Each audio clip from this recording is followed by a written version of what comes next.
Assalamualaikum, welcome to my channel Creative Tips. In this video I'm gonna teach you how you can create an amazing glass morphism effect in Photoshop. So any further ado, let's get started.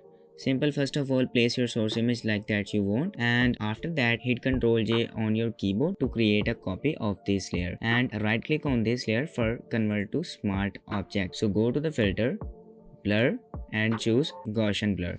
Here is put 50 pixels radius and hit OK. So I'm gonna click on this layer, take my shape tool and create a random shape like this. So take my move tool. Here is put 100 pixels for round my corners like this.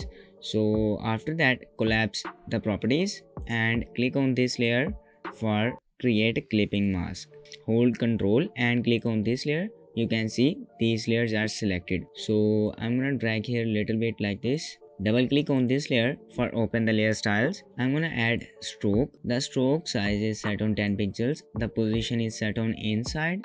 The blend mode is set on normal.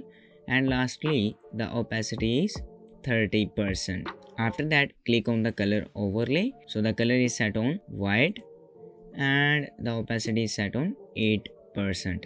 So again click on the gradient overlay. In the properties of gradient overlay, the blend mode is set on normal.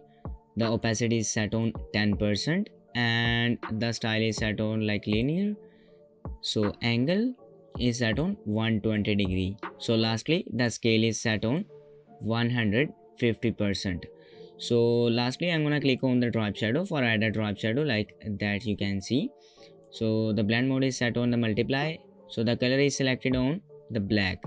The opacity of my drop shadow is set on the 100%. Distance is set on 5 pixels and the spread is set on 2%. And lastly that you can see my friend, the size is set on 150 pixels. I'm gonna click on OK. So that you can see my friend, the glass morphism effect has been created. So I hope you like this video. If you like this video, please like, share and subscribe my channel. Thank you.